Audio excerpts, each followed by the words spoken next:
The 19-mile journey takes about 7.5 minutes, with the train hitting speeds of 267 miles per hour. Wow, okay, so that is, now we're getting real numbers here. Hello everyone, and welcome to Future News Daily, where I bring you the latest advancements in technology, longevity, science, medicine, and AI.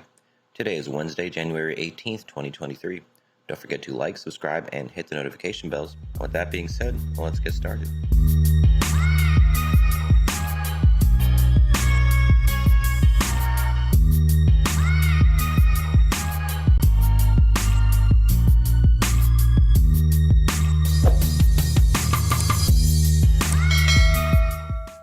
So the AR race continues. Had a good amount of those articles come up recently. The latest one being Vivid Q and Dispelix create 3D hologram technology for wearable augmented reality.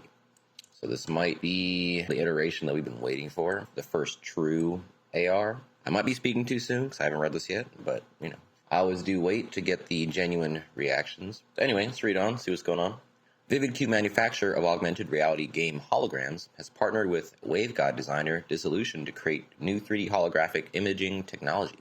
The companies said the technology was nearly impossible just 2 years ago. They say they designed and produced a waveguide combinator that can accurately render 3D content with varying depths simultaneously in the user's environment. For the first time, users will be able to enjoy an immersive AR gaming experience where digital content can be placed in their real world and they can interact with it naturally and comfortably.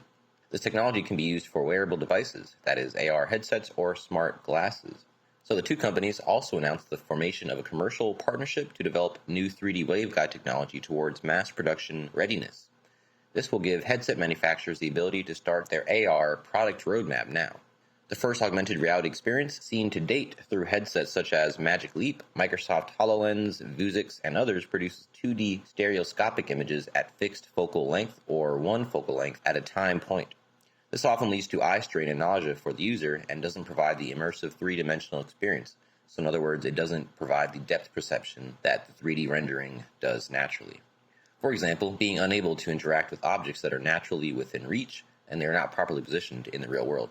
To deliver the kinds of immersive experiences needed for AR to reach the mass market, consumers need a sufficient field of view and the ability to focus on 3D images at any natural distance, anywhere from 10 centimeters to optical infinity, and at the same time, the same way they would naturally with physical objects.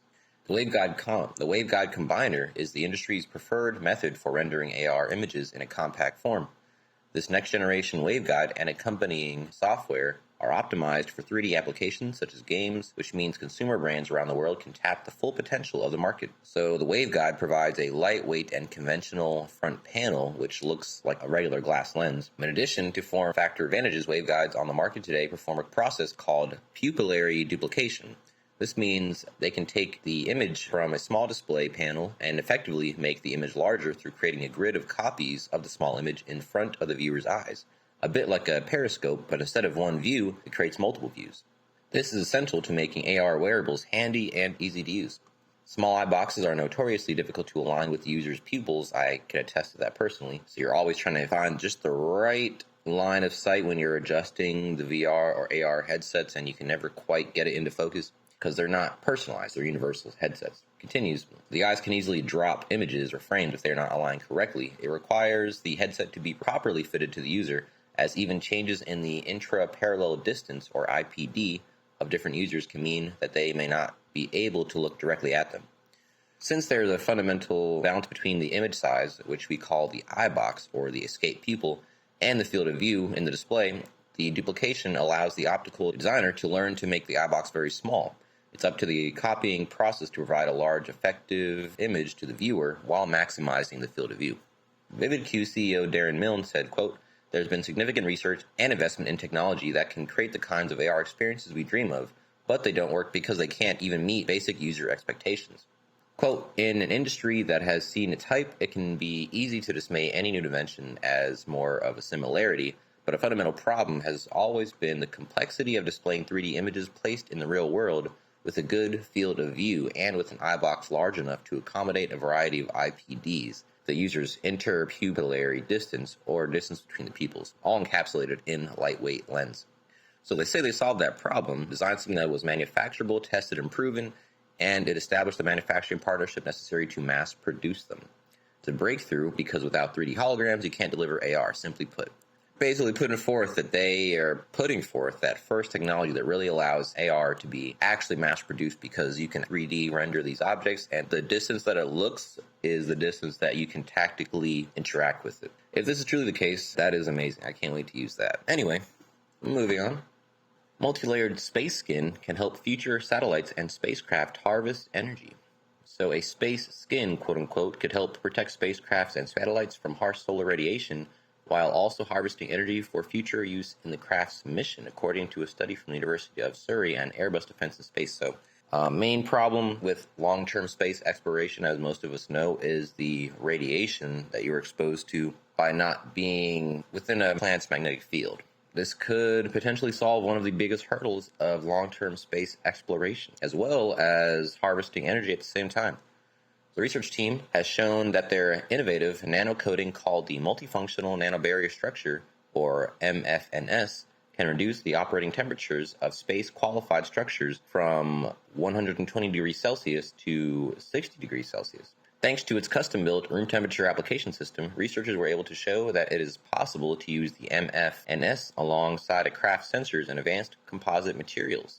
Quote, space is a wondrous but dangerous place for us humans and other human-made structures. While solutions already on the market offer protection, they are bulky and can be restrictive when it comes to thermal control. Our new nanobarrier is able to not only provide radiation and thermal protection, but also harvest energy for use at a later date. This is said by Professor Robbie Silva, corresponding author of the study and director of the Advanced Technology Institute at the University of Surrey. These spacecraft must account for huge variations of solar illumination and space radiation to ensure that their payloads work as designed. Spacecraft temperature is maintained by delicately balancing radiation and external weather with heat produced internally. Atomic oxygen is created when oxygen molecules break apart, a process made easier in space because of the abundance of UV radiation. Atomic oxygen, or AO for short, then reacts with organic surfaces on spacecrafts and degrades them. The MSFN consists of a buffer layer made of polyphenylene, I don't know how to pronounce that, and a diamond-like carbon superlattice layer to give it a mechanically and environmentally ultra-stable platform. This means that the MSFN is able to protect a craft from AO and UV radiation. Its dielectric nature means it can also be coated on highly sensitive payloads and structures such as antennas without interfering significantly with performance. Interestingly, the team found it is possible to modify how much AO and UV a craft can absorb and harvest while a craft is in low Earth orbit. Quote, our collaborative research with the University of Surrey has again proved fruitful with this latest development of a coating to protect satellites in orbit. Professor Silva concluded, the University of Surrey has a long and productive partnership with Airbus. Whether developing state-of-the-art nanostructures to help protect spacecrafts or producing world-leading electric space thrusters with the Surrey Space Center, this is a relationship that our local region and indeed the country should be proud of. So, I think we can all assume that this technology will be used in just about everything that's going up in space from this point on. It'll probably rush to the market as quickly as possible because we know the space race is in full force right now. Moving on. China successfully tests ultra-high-speed maglev trains. I'm not sure how high-speed is. I wonder if it's faster than Japanese bullet trains. So China has successfully carried out a systemic test on a cutting-edge transportation system involving an ultra-high-speed maglev train running in a low-vacuum pipeline. 3 navigation tests have been completed in accordance with the test procedures thanks to the use of a super navigation vehicle. All systems work normally when the speed exceeds 50 kilometers per hour on the 210-meter test route according to global times on Monday. 50 kilometers is very slow. That's what, like 35, 40 miles per hour? Researchers working on the project in Datong, central China's Shaanxi province, indicate that they aim to build an ultra-high-speed mega-transport system running in low-vacuum pipeline by combining railway and aerospace technology, read an earlier report. The team from the state-owned China Aerospace Science and Industry Corporation hopes they will eventually be able to operate maglev trains in a tube with extremely thin air, meaning they would fly on the ground at speeds that rival planes. Wow. So that's 200-300 miles per hour. The technology of maglev, also known as magnetic levitation, I was wondering what that was abbreviation for, successfully eliminates friction while operating the train in a low vacuum pipeline, reduces resistance and noise, which are 2 main problems in train transportation. I wonder how you slow this down. If it's a frictionless vacuum, I guess they're using magnetism to slow it down, I would assume. The experiment successfully completed at the beginning of 2023, which is the first full-scale supernavigation experiment in China, and has verified a series of key technologies preliminatively verifying the correctness of the high-speed vehicle system and related coordination work. So let's skip down here. I want some specs. They're just talking. So currently China only has one maglev line in commercial use, connecting Shanghai's Pudong Airport with the Longyang road station in the city. The 19-mile journey takes about 7.5 minutes, with the train hitting speeds of 267 miles per hour. Wow, okay, so that is, now we're getting real numbers here. So this is what to expect, at least on the minimum. This is one that's already in motion. Yeah, that is quite a feat. I would like to see how these things slow down, or how long it takes to go from 267 miles per hour to a full stop. I'm just curious. Last up for you guys, obesity shown to affect brain aging in mice. So the researchers introduced this study by discussing human studies. It is well known that obesity is a risk factor for severe metabolic disorders such as diabetes and cardiovascular disease and dementia later in life. While such longitudinal studies are highly informative, they do not document any of the fundamental biology involved. Previous research has been conducted in that area showing that obesity harms the hippocampus and encourages inflammation in mouse models. The effects of aging have also been heavily documented in these models as well, illustrating the well-known phenomenon of, wow, inflammation. I've never heard that before. Hold up. I'm just going to look that up really quick. I've never heard this term before. So inflammation, for those who are wondering, defined as an age-related increase in the levels of pro-inflammatory markers in blood and tissues.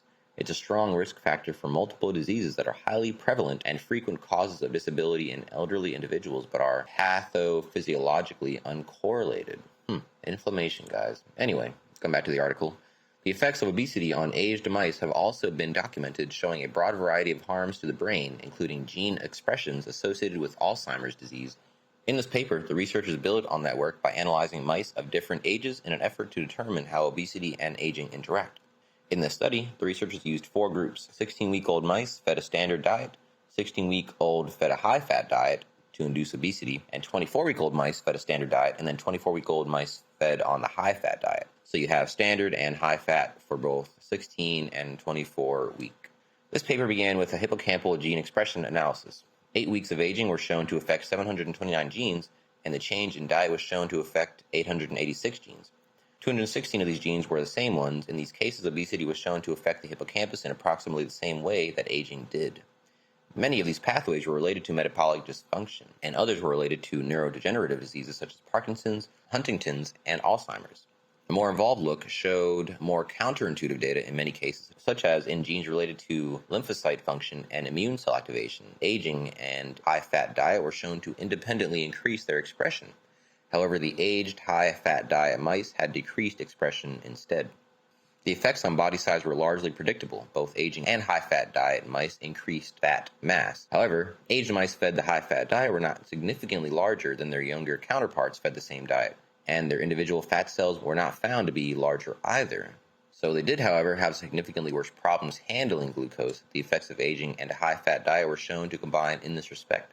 So again, both aging and high-fat diet increased their fat content, and the high-fat diet were not significantly larger than their younger counterparts, but their ability to process glucose was significantly impaired.